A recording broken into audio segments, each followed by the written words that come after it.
walaalaha gadaal ka soo galay waxaynu ku guda jirnaa programkeenii aan kula taliye talo ma qaadan talo waa tii allah subxaanahu wa tacaala programka maanta waxay la daadihinaya saaxiibkii axmed idaawaqaca oo isagu jooga salt lake city utah mustafa abudacwa oo ka soo gelaya toronto iyo dhinacaasi ontario xagga farsamada waxay noo jooga waa mukhtaar twin city sheekhee noo jooga denmark iyo carrigaasi scandinavianka amaba yurubta aniga oo haya ah ayaa qayb ka qaadan doona insha allahu tacaala saa'ilka ugu horeeya waa saa'ilad weeyaan halmaan hadal kuma jira ayay soomaalidu tirahdaan sheekh abudalxow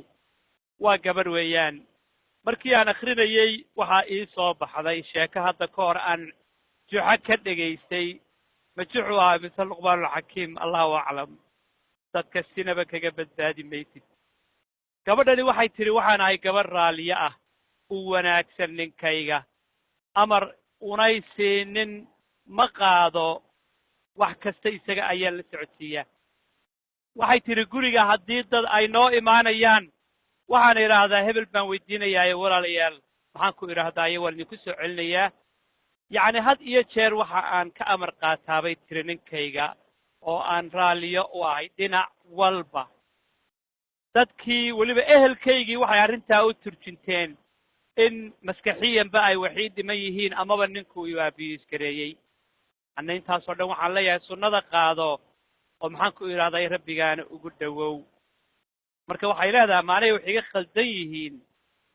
mise maxaan ku idhahdaayey dadkan maxaad aniga igula talin lahayd maan ka badbadiyey dadkan maaragtay arrinkaa cilladda ka dhigaya ee igu ceebaynaya ee ka dhigaya qof hostage u ah ninkeediina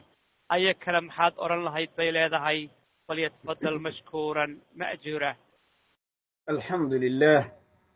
waalsalaatu wassalaamu calaa rasuuli illah sala allahu calayhi wasalam saa'iladaasi kelimada ay ku bilowday kelimad sahlan ma aha waa kelimad aadan u qiimo badan waa kelimad adduunkao dhan raadinayo waa kelimo natiijadeedu ay janno tahay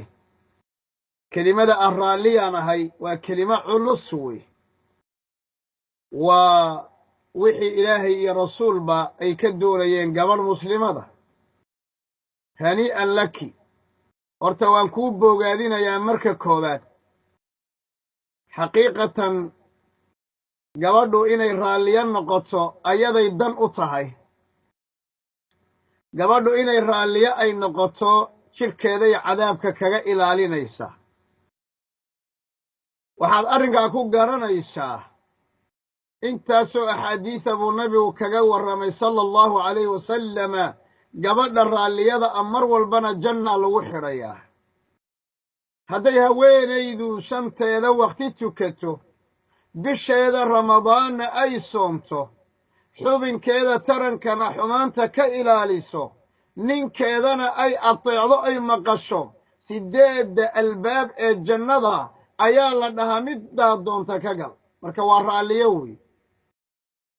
waa midda ku farax gelisa markay ku soo fiiriso ama markaa fiiriso waana midda ku maqasha intaasoo axaadiis baa ku soo aroortay horta hanii'an laki ku dayashaad mudan tahay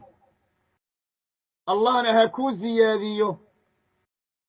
waxyaabaha jannada lagu galayna ka mid tahay siiwan ninkayga ayaan maqlaa oo waan ateecaa oo wax walbaan ku maqlaa xataa haddii ay dad ii imaadaan ama ii yeedhaan ama ii imaanayaan ama ii yeedhaan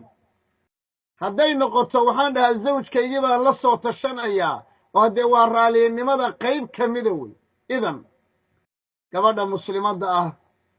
sifaadkii loogu talagalay bay gabadhan caawa su'aasha ugu horraysa noogu bilowday abu fawsaanna waan u mahad celinayaa maxaa yeelay dadka marar badan waa inaga dhahnaa war haddee dadka balaayo iyo wax dumay iyo wax kala cararaya iyo wax dhakafaar iyo wax maskaxda xanuujiye iyo wax lala yaabo iyo wax yacni ghariib noqda ayaa dadka looga sheekeeyaaye war guryo badan oo guulaystay baa jira reero badan oo liibaanay baa jira usra saciida dad ku nool baa jira dad jannadii adduunyada intaan aakhare la gaarin jannadii adduunyada qalbiga ku wata ayaa jira gabdho waxaa jira jannadooda shaqaysanaya tujaar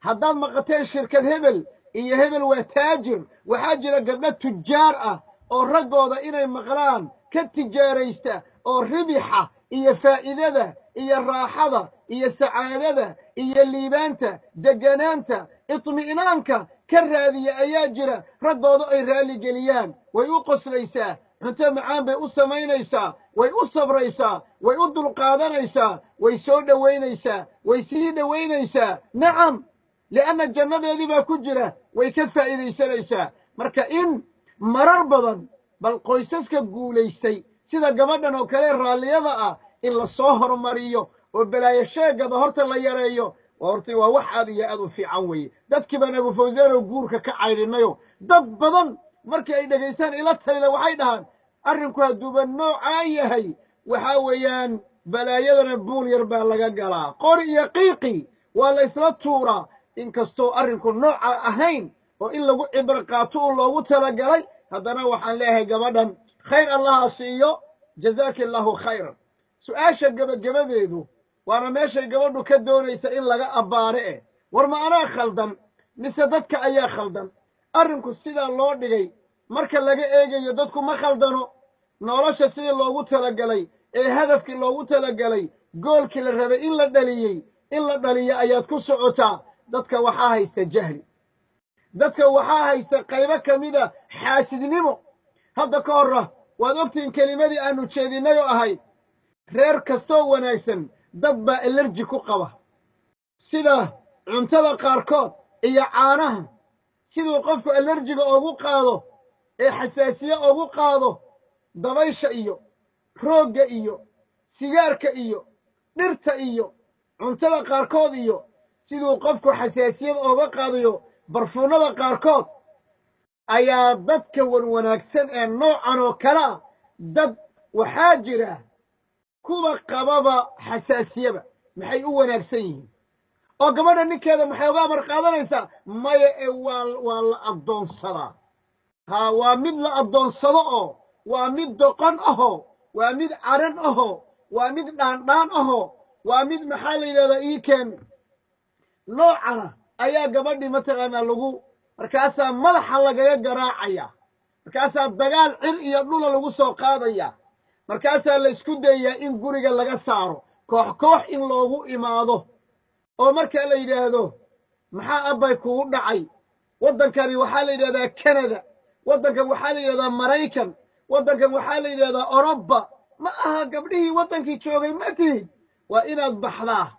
yaa haddaadan bixin waa inaad saas samaysaa haddaadan saas samaynin nin soomaaliya layskuma halleeyo ninku wuu ku addoonsanayaa maya war arrinku noocaas ma aha arrinku noocaas ma aha geelana saa looma arooriyo dadka noocaasoo kale ka shaqaynaya ilaahay ha ka baqeen cuquubada ilaahayna ha ka baqeen ilaahiga ah reerahana yayna duminin war gabadhan haddayna ninkeeda maqal oyna wada tashanin oo wax walba aynan isku ogaanin adigu ma waxaad doonaysaa inay sidaadoo kala noqoto oo reerku ka dumo kadibna aad meelaha soo socoto od meelaha istaagto ma saasaad doonaysaa waxaan kuula talin lahaa iska fogee kuwaasoo kale dheg ha u dhegin kuwaasoo kale qur'aanka ku mashquul xadiidka ku mashquul salliga nabiga ku mashquul sala allahu calayh wasalam ninkaaga ayaan lagaa saarin ninkaagi iyo adiga jannada xaggee ku jirtaa jannadu ninkaaga baarinimadiisa jannada ku gal kuwan janno kuma geynayaane ciqaab bay kugu wadaan kuwan janno kuuma geynayaane waxay doonayaan reerku inuu kaa dumo oo sida ayagu ay noqdeen inaad noqoto ayay doonayaan shaytaan ayaa soo adeegsanaya waxay ku hadlayaan carabkii shaytaanka shayaatiina alinsi waaljinni yuuxii bacduhum ilaa bacdin zukhrufa alqawli guruura as'alu allaha alla waxaan weydiisanayaa inuu gabadhaasoo kale noo badiyo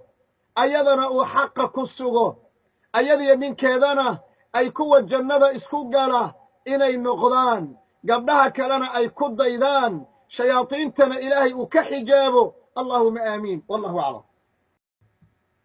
ما شاء الله بارك الله فيك شيخ أبو طلحة anigoo aan jeclay inaan kugu soo celiyo ninka helay gabadha noocaas oo kale ah bal isagana inuu xajiyo oo uu gowsdambeedka ku qabto maxaad oran lahayd waa su'aal inaad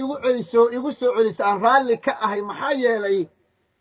waa hadiye ilaahi ah waa minxa ilaahiya zamankan iyo wakhtigan ay yaraadeen in la helo gabadh noocaas oo kale ah ninka ilaahay lawxul maxfuudka oogu qoray ninka ilaahay u qoray ee u qadaray ee uu gacmaha u soo geliyey waxaan leenahay war waa nasiiba ku naso waa nasiib alle uu ku siiyey waxaan leenahay waa hadiya ilaahiya rabbaaniya oo samada kaaga timid waa qorshe ilaahi ah oo ilaahay kuu soo qorsheeyey labada gacmood ku qabso oo gabadhaasi qiimo u yeel oo qadari oo gabadha ixtiraam oo caqligeeda ixtiraam oo maskaxdeeda ixtiraam oo diinteeda ixtiraam oo qoyskeeda soo dhoweeyo ixtiraam oo gabadhaa ku kalsoonow oo gabadhaa la tasho oo gabadhaa u gacmo furow oo cibaadada ku caawi gabadha diinteeda ku gacansii oo diinteeda ku kaalme oo cibaadadeeda ku kaalme oo waxbarasho